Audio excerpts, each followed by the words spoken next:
Start recording. So it's yours. Okay, thank you. So hello everybody, and thanks for joining today. Wherever you are in this virtual world, I welcome you all to this presentation. And the title of our presentation is Class and Attribute Noise Reduction for Improving Test Selection. And throughout the presentation, I'll be explaining each term that you see in the title, and provide examples where relevant, and put the noise narrative in the context of testing, and particularly see how noise can affect the testing aspect or the test case selection in particular. Then my colleague Miroslav will be talking about the results of an experiment that we conducted to examine the effects of two types of noise called class and attribute noise on the performance of a test case selection model. I'd like to welcome everybody in the audience who you are welcome. Yeah. Okay, so I would like to start the presentation by talking a bit about noise. So what is noise really? We've all heard about the term noise. We use it quite often on a daily basis. But if you surf the internet and search for the word noise, then you will not come across one single definition, but rather you will come across a lot of domain-specific definitions. So every domain has its own definition of noise. But all of these domains, all of the definitions in all domains, they share one thing in common about noise, which is that noise is harmful. It is an unpleasant thing in a sense that it disrupts the accomplishment of particular tasks. So for example, if we take noise pollution, which often comes from various sources such as traffic jams, construction work, etc., then we know that this type of noise generated by those incidents has a detrimental effects on our health as humans. It distracts us from doing a job, etc. And unfortunately, we have to accept the fact that noise will always be present in our lives because we live in a rapidly growing ecosystem where everything is connected together. However, the good thing or the bright side is that if we're aware of what types of noise surround us, and if we know how to measure each type of noise, then maybe we'll be able to decide on a right way to handle noise and reduce its effect on our lives. So that was a bit of a generic overview of noise from a very broad perspective. But if we examine how noise is defined in a domain of data science, then one common definition of noise is that when we have data points that hold or contain some invalid information in the data. And those meaningless or invalid information in the data can obscure the actual data points that characterize the underlying theory that we're trying to use for solving the problem at hand. So for example, if you have a linearly separable data set that comes with two classes and we want to fit a model that separate these classes, then we can intuitively say that the best model can fit in the middle. But when we have some noisy data points in the data set, then finding an optimal fit for the models will be obscured by those noisy instances. And we might end up actually in building a model that fits in the noisy parts and not the actual data points that we want. And this is, of course, a situation where we don't want to encounter because it can lead to a lot of issues such as overfitting and poor predictive performance of the model. So now the next question is, what types of noise do we encounter in data sets? Okay, so to answer that question, we tried to review the machine learning literature, and we could identify two types of noise that are common in data sets. So the first type is called class noise, and the second is called attribute noise. So class noise is defined as the occurrences of data points whose class values were either misclassified or contradictory. What does that mean? For misclassified data points, it means that we have data points that were wrongly labeled or assigned class values. For example, suppose that we're trying to build a sentiment analysis model for classifying the sentiment of code reviews made by developer. So here I put 3 examples of code review statements. And as you can read in the table, statement number 2 is supposed to be labeled with a negative value, but it was mistakenly assigned a positive value. So it says using structure like this is not portable, and clearly this holds a negative sentiment in the statement. And the other cause of class noise is when we encounter contradictory entries. And what does that mean? It means that whenever we encounter 2 or more identical data points that have different class labels, then we say that they're contradictory. They're contradictory because they have the exact same attributes, but they share different class labels. This is in the second table that you see here, you see that statements 2 and 3, they're exactly identical. Using structure like this is not portable, but each statement holds a different class label. So we refer to those as contradictory. So the other type of noise is known as attribute noise, and it refers to the occurrences of data points that have one or more of their attribute values to be either incorrect, missing, or deviate substantially from the distribution of the given attributes. So an example of having a missing or incorrect attribute values can be seen in this table. You see that in row 3 under attribute 1, we have a question mark symbol. And this is obviously an erroneous value because we only expect integer values here. And the other cell shaded in red is missing. There is no value in that cell. So this is also a missing value, and it's treated as attribute noise. And the other cause of attribute noise is when we have one or more attribute with deviating value from the general distribution relative to other attributes. For example, so notice how attribute 1 in the last row here, it has a value of 70, and that deviates a lot relative to the other values, right, in this table. So we also say that this is a form of attribute noise. So now that I talked a bit, I explained a bit about the types of noise that exist in data set. Let's see how these noise types can be handled. Again, based on our literature search, we identified 3 broad categories of approaches that can be used for handling noise.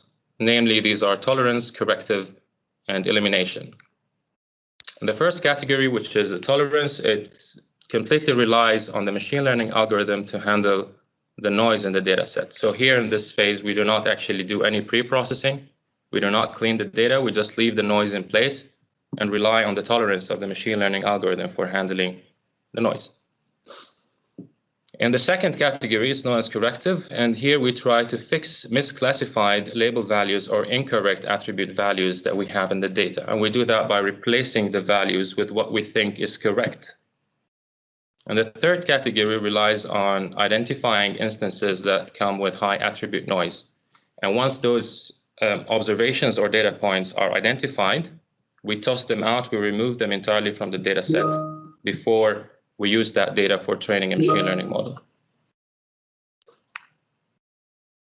Of course, each one of these strategies has its own advantages and disadvantages. So for example, the tolerance category is advantageous over the others with respect to its efficiency, because we do not really spend any time here on processing the data or cleaning the data. So we rely completely on the machine learning algorithm for doing that. On the other hand, the downside of it is that the tolerance of machine learning algorithms is not really reliable, because when the level of noise crosses a certain threshold, then it's most likely that the algorithm will suffer from overfitting and will yield also low predictive performance. With the corrective category of approaches, the advantage is that we're not removing any data points, so we're preserving a maximum information, unlike what we do in the elimination approach. We're keeping all the data in place, but we're just fixing what we think is incorrect to what we think is correct in the data. And the risk here that we're introducing is doing this relabeling in a wrong way. So we might be thinking that, okay, so this is the right way of fixing the value, but in fact, it's not. It's a wrong way of doing it. And the elimination approach, the advantage is that we are removing all instances that come with high attribute noise. We're keeping our data clean, but we're compromising information loss. So we're losing information from this data.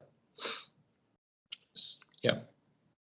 So now I will put this noise narrative in the context of test selection and explain how both noise types can be handled. As you may recall, some of you probably attended my presentations in previous sprints. I did talk a lot about test case selection and the method that we designed to address this problem of regression testing.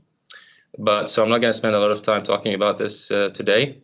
But very briefly, test selection, it aims at reducing the test execution time required to regressively verify the system by selecting a subset of test cases that are deemed to be effective in revealing faults.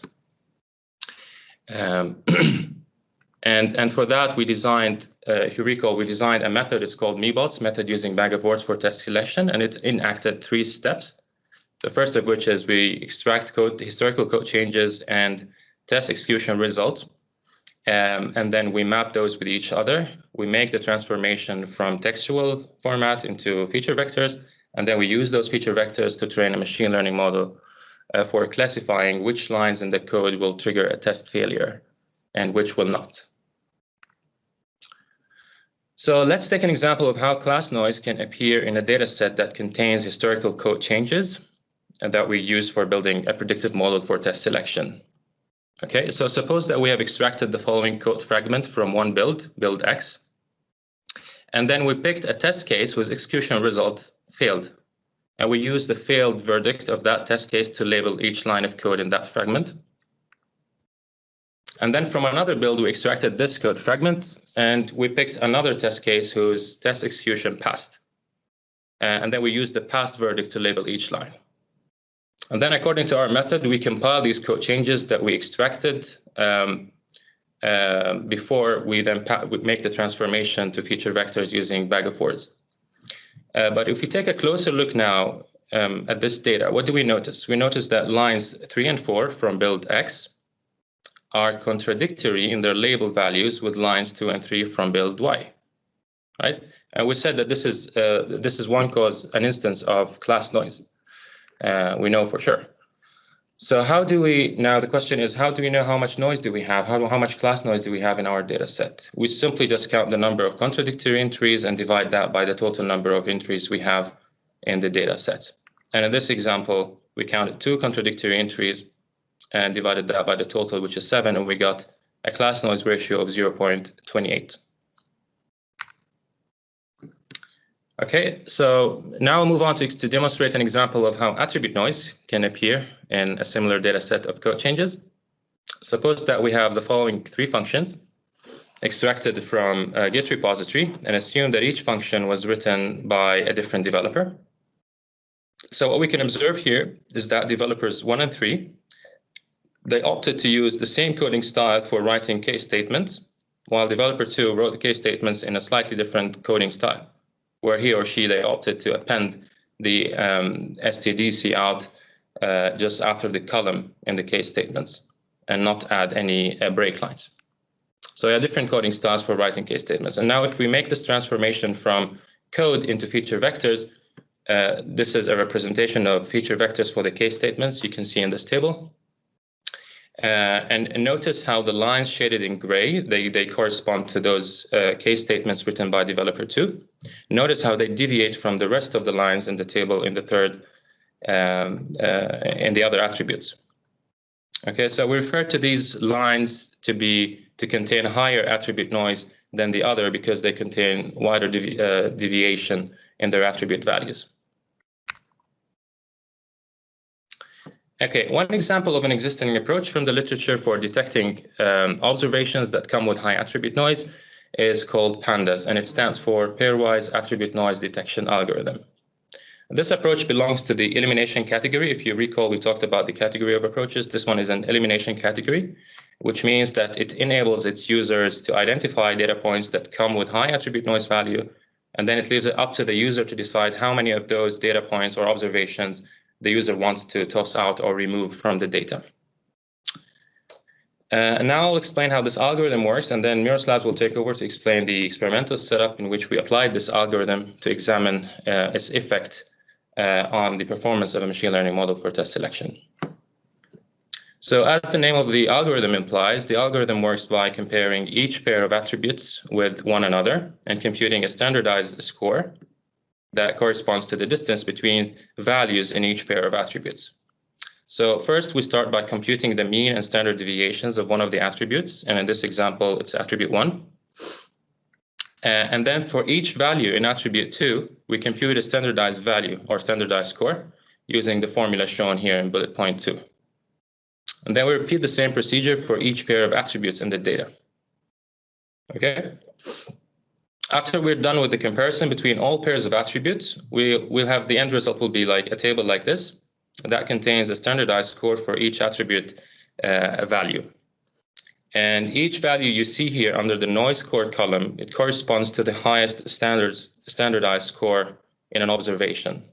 So we pick the maximum value of those standardized scores and we add them to the column noise score.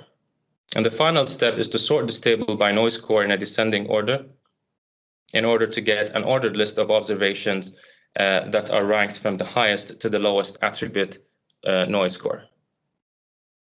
Okay, so now I will hand over the mic to Miroslav. Yeah, thanks.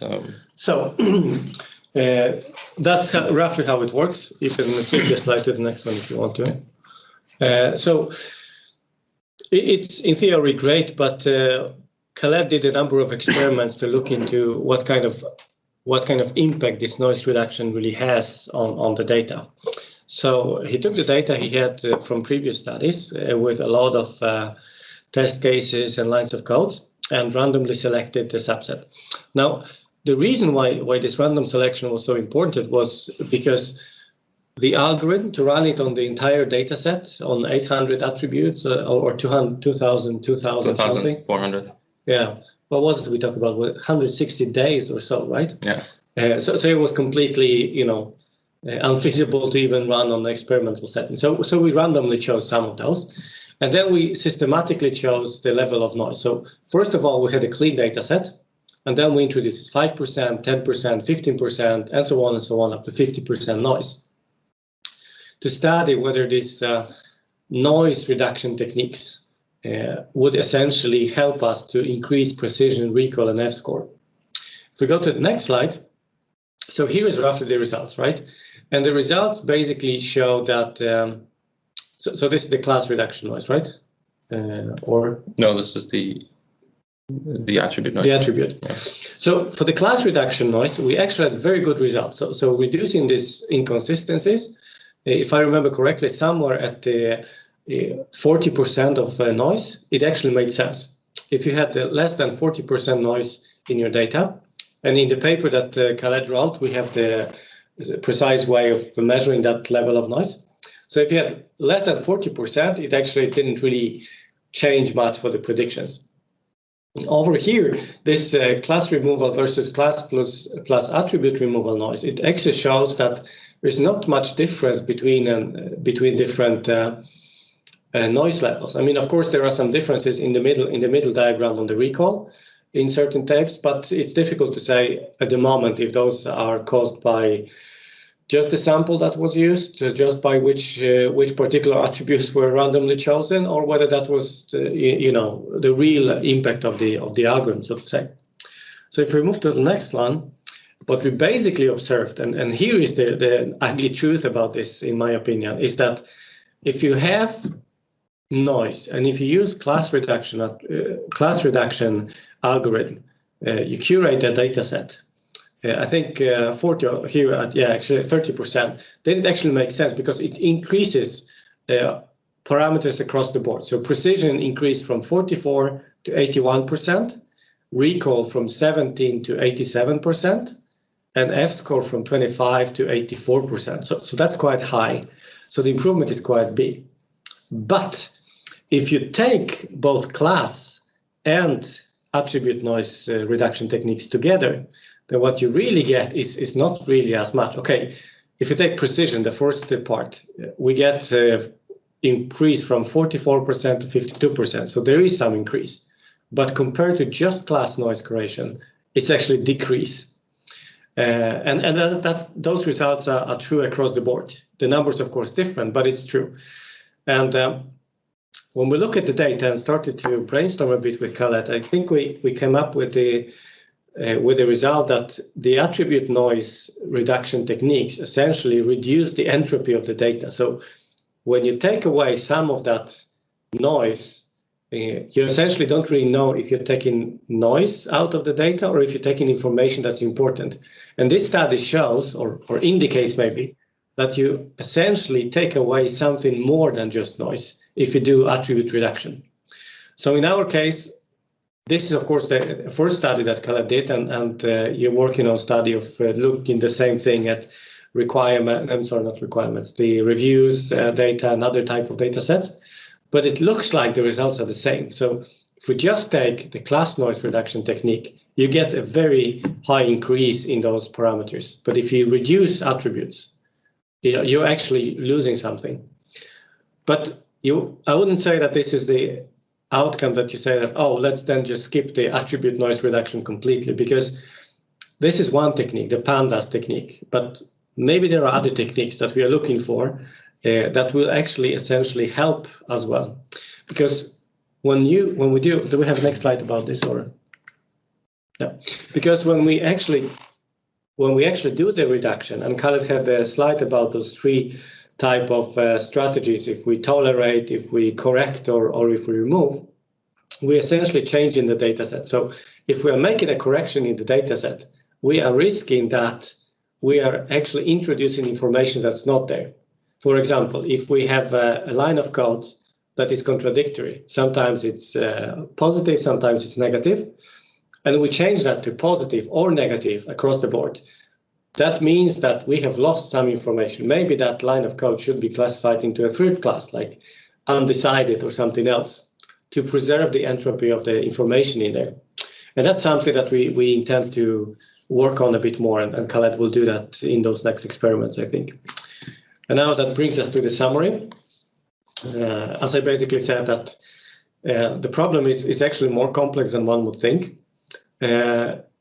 When we entered that study, we were almost certain that whatever we throw at the data will give us good results.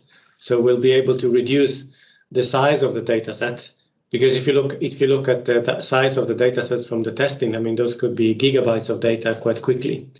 So having fewer attributes and fewer classes or fewer data points, but the more meaningful data points would be saving some costs.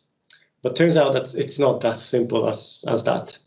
So we need to test more algorithms. We need to test more methods, and definitely we have to look at other data sets. And there, I think, Khaled, maybe you can say a few words about the preliminary results on the code review data sets. Yeah, with the code review data set, it wasn't very consistent. So for some data set, it paid off a bit with the attribute noise removal. With others, it didn't. So I would still need to run it on more data sets to conclude.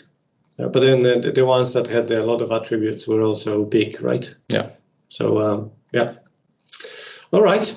So with that, I think we conclude, right? Yeah. Very good. Thank you. Do we have any questions?